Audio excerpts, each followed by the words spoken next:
Help us change the culture by buying our latest single from Timcast Records, Only Ever Wanted, by clicking the link in the description below. Let me jump to this story we got from the Post Millennial. Breaking Hey, it's us again. That's right. Connecticut assistant principal placed on leave after Project Veritas Exposé. Woo. This is crazy. This Veritas Exposé from the other day. Oh, this is wild. This is totally wild. This dude's basically bragging about how he's breaking the law to violating non-discrimination laws, saying he won't hire conservatives, Catholics, or people over 30. People over 30. Wow. Right. All of this is just. Meanwhile, look at this guy. Illegal. Like, why does he have a job? That's a good question. He's like, well, these people, they're brainwashed. And I'm like, dude, when you refuse to expose people to other ideas, it's you that's the cult. Yes. You, not the other people who are actually okay with different ideas competing with each other. But this guy's now placed on leave. The crazy thing is there's a video. I think you guys, I don't know if you guys have it, where James O'Keefe. Okay. Oh, yeah, we have that in a different story. Yeah, they ran like multiple stories on this. James confronts the guy at a bar, a restaurant, and they call the cops, and the cops threaten to arrest him. Yeah. Yo, this is crazy. But this is it. This is one school. It's one school in Connecticut. Good job, Project Veritas. Super fancy part of Connecticut. I mean, but just you need to understand, this is an example of what parents need to be watching out for. He's basically saying he won't hire someone who doesn't agree with trans ideology. He wants teachers to come in and tell the kids whatever the kids want to hear and what he wants them to say. And he's like, I'm pretty good at making sure we don't hire any Catholics or conservatives. You can't ask him, but you can ask other things. And then I just call him and say, we've moved on to another candidate. This is what they're doing at your schools, man. If you don't keep an eye on what's going on, you're going to wake up one day and be like, why did my kid shave their head and now they hate me? I mean, your kid can shave your head and hate you without joining a cult, can't they? Yeah, but what I mean is, I mean, that's like teen years. We've talked about this a lot. The cult indoctrination at these schools, especially at colleges. And we've had tons of people come on this show, and like while we're getting ready for the show, they're like, yeah, my kid's about to go to college. And I was like, do you read your own tweets? Yeah, why are you doing that? Because it's just this is why I'm like, I don't know, maybe there won't be a civil war, because the right will just sit there and shake their fist while the left stages a revolution.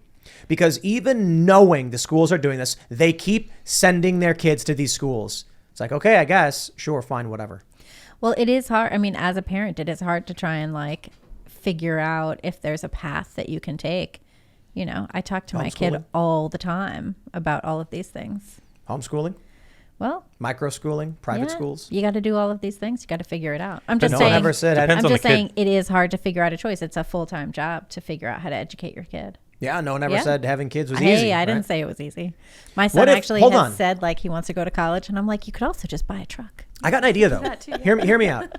I hear what you're saying about it being a full-time job. What if we created some kind of like cultural institution where there was a parent who would work and make money and acquire resources while the other parent principally helped raise those kids. And then through that partnership, you'd have like a healthy family to raise these kids and instill values in them. You know what I mean? Like, what could we call something like that? I don't know. Maybe like a family? Family. Sounds like evil white supremacy colonialism to me. Yeah, what are you trying to control kids or something? Jeez.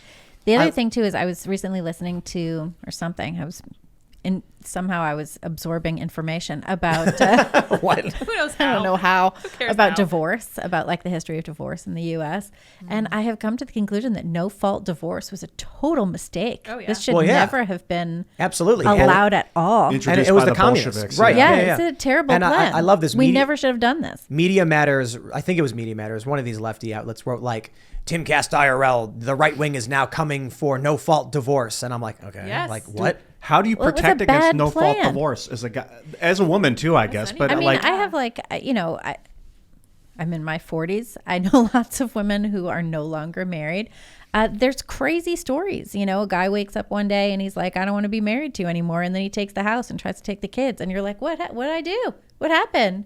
And the inverse. Yeah, and the women inverse, doing the same thing. sure. Guy comes home one day, the locks are changed, and she's like, "Here's the papers. Go somewhere else." This is just crazy. You can sign it's prenups. Crazy. I've heard, but then I've been told like they're not enough. Like even if you have a prenup that says half of it's mine, they can still if you have take to it. sign a prenup, like don't marry that person. Correct. I feel like prenup should be embedded in the marriage contract so you don't have to But feel that's- bad about it. But that's crazy too. Like, then why like, what's the point of getting married? To make more money you used with to what not you be have. able to get divorced. You'd go and you'd be like, I'd like to get a divorce, and then the judge would be like, no, denied, bang. I think get counseling. The idea of getting married is I'll bring my 10 million, you bring your 600,000, and then with our 10.6 million, we make 100 million more and we split that. But you don't get my original 10 million that I I bring. love that, like, there's 10 million brought to the marriage in the first place.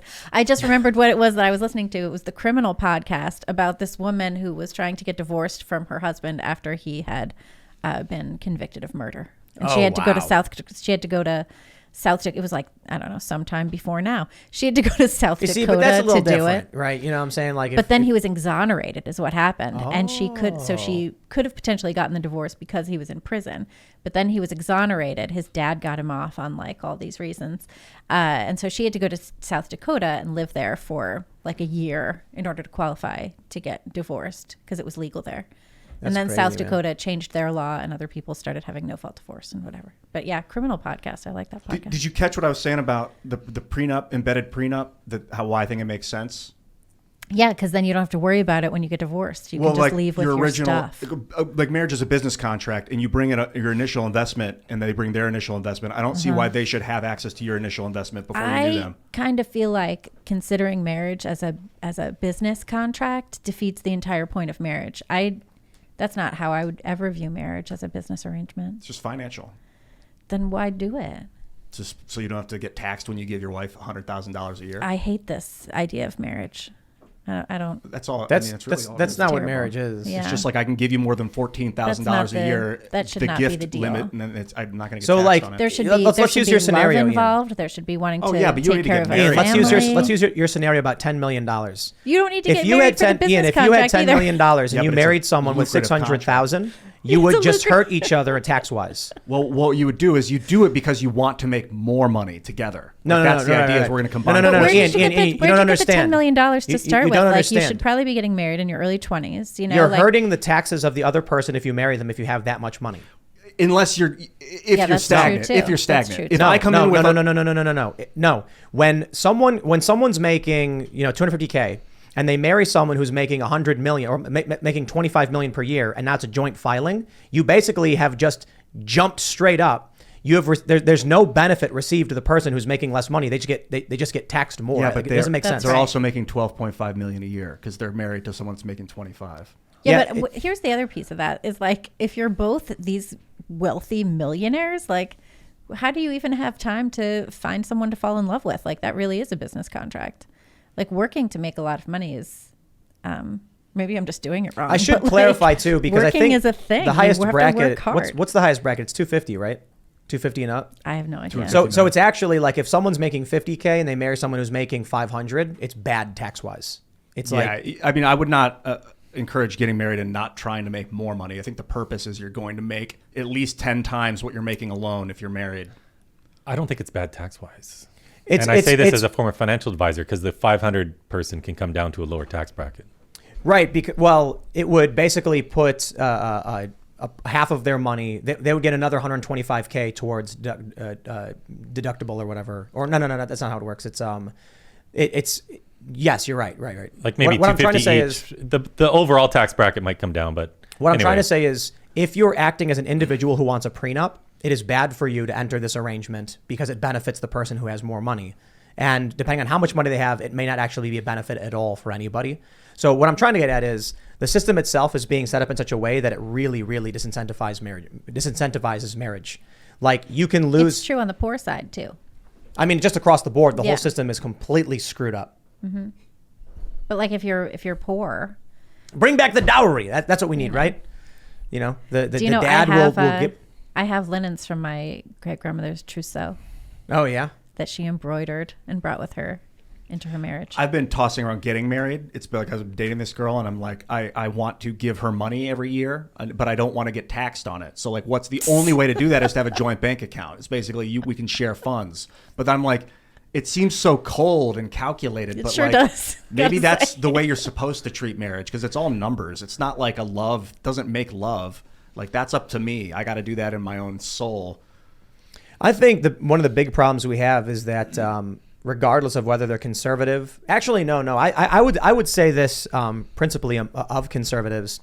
They are raising their children extremely poorly. Now, granted, they're doing better than liberals for sure. What I mean, though, is how is it that there are conservative families that are shocked to find their kids have become, purple hair, shaved head, left extremists who hate their parents' guts? That's bad parenting. That's it. I mean, maybe it's bad parenting. It is. You kicked your kids off to the wind, and then we're like, what happened to my kids? Maybe you should have paid attention to what was going on with their lives. I think for a lot of parents today, when they think of school, we think of our own experiences in school.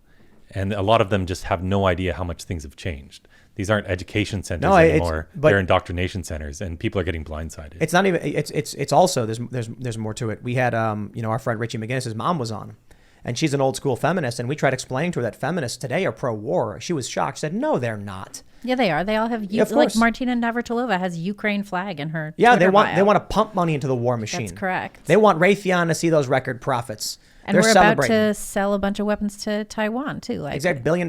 Yeah. $1 billion grant or whatever for weapons. But these older people don't pay attention. They've resigned from modern political and social life, and now the world's being burned down, and they're sitting back voting for it, going, "Oh, you're crazy. It's not happening." So there are people who are like, "Tim, don't rag on boomers." My friends, I'm not ragging on you, who is intelligent, smart, who reads the news, fact checks, and is questioning what's going on. And is watching the show. I'm talking about how we've had people on the show. I'm talking about the large portion of boomers who are voting Democrat, thinking they're voting for like a hard union guy, and they're actually voting for child sex changes. And they won't read a single article online to save their own children's lives. It's not just boomers. It's literally anybody. But, I think the issue is, when it comes to the older generation, not just boomers, but anybody, they consume television media. That's where they get their news. We are online, so we're exposed to counter information. They're not.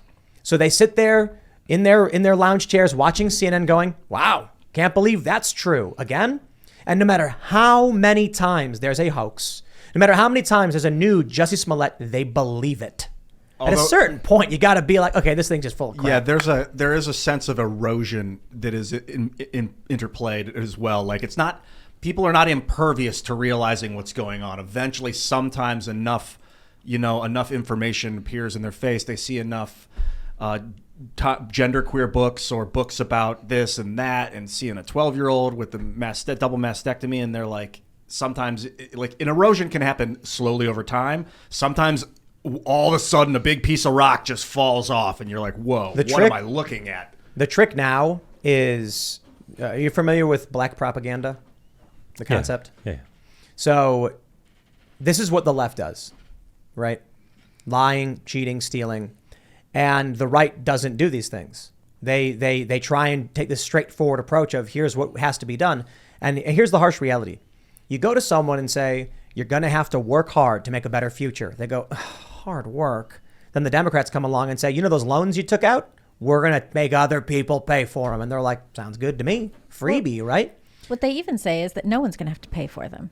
They lie about that too. Oh, yeah. I'm imagining what would happen if you went door to door, knocking on doors in a swing district and said that you were a Democrat, voter, and you showed them the book Genderqueer. And you said, here's a book. Here's what's in schools. Do you think, how would people respond to that? I think that there's two ways that they'll respond to it, right? I mean, some people would look at it and they would say, "Oh, that's shocking. I'm going to start looking into this because that's crazy." And other people would just say, "No." They would do that thing where they just don't even believe their eyes. But that's why I'm saying you don't make any arguments. You don't tell them, like, if someone just literally handed them a book and said, like, I want to just, like, the problem is you buy the book and you're helping the person who's making the book. Mm-hmm. But I'm just wondering, like, what would happen if you were, in a neighborhood handing out these books? Like, what would they be saying about it? The far left likes it, but the problem with Democrats these days and the Democratic Party is they're essentially being held hostage by the far left wing of their party, because if they object to any of this, they are called a bigot, and to be called a bigot as a Democrat is like instant death. It's so like none of them will stand up to them. Yeah. Blasphemer! That's You're right. like, no, not me, heretic. I So they don't did all buy agree a with copy this. of that book. I bought a copy of Genderqueer because we were writing about it a lot, and I was like, I should just take a look at this book. And the things that I found horrifying about it had a lot less to do with the graphic imagery and more to do with the trajectory of the story. By the end of the book, this main character, who now is non-binary, is planning with a euphoric sensibility how to come out to their students, because also the character is a teacher now. You see, like, that's the weirdest thing to me, that there are teachers who are like, I want to make sure all of these children know who I like to bang. Right. Why would you want that? No. We don't even, we would never even say our teacher's first name. No. Like, if you went up to your teacher and said went their to name, Quaker they'd be like, school. excuse me? Oh, you did? At Quaker, yeah. So I went to several different kinds of schools. I went to public school for through 8th grade, and then I went to Catholic school for 2 years, and then I went to Quaker school for 2 years. What was that like? Quaker school? Yeah. It was great. It was academically rigorous. I had teachers who were old school professor style teachers, where any idea that you wanted to talk about was on the table. I was having trouble in my English class with Peter Renka, and we called him Peter. But did we call him Peter? I don't remember. Anyways, I think I called him Mr. Renka because I came from Catholic school and I was used to calling people sister. So it was, anyways, who cares? My point is, I was having trouble in English class. And so I talked to Mr. Renka about it. And he said, well, what do you want to read? And I said, I'd like to read this book, The Castle by Kafka. And he was like, great, read that. And we'll make time. We'll talk about it after school. And that's what we did. And it was great. And my philosophy classes were interesting, and I took, independent studies in writing plays. I mean, it was ludicrous. If everyone could go to the school I went to, the way it was in the mid-90s, if everyone could go to that school, then we wouldn't have these kinds of problems, to be honest. Thanks for checking out this segment from the Timcast IRL podcast. But if you want to check out the full show live, tune in Monday through Friday at 8 p.m. And if you want more special access content, head over to timcast.com and become a member. Your membership helps sustain this company, keep our journalists employed, makes this show happen, and you will get access to exclusive members-only segments of the Timcast IRL podcast, and there's a massive library to check out. So again, go to timcast.com or tune in Monday through Friday at 8 p.m., and we'll see you all there.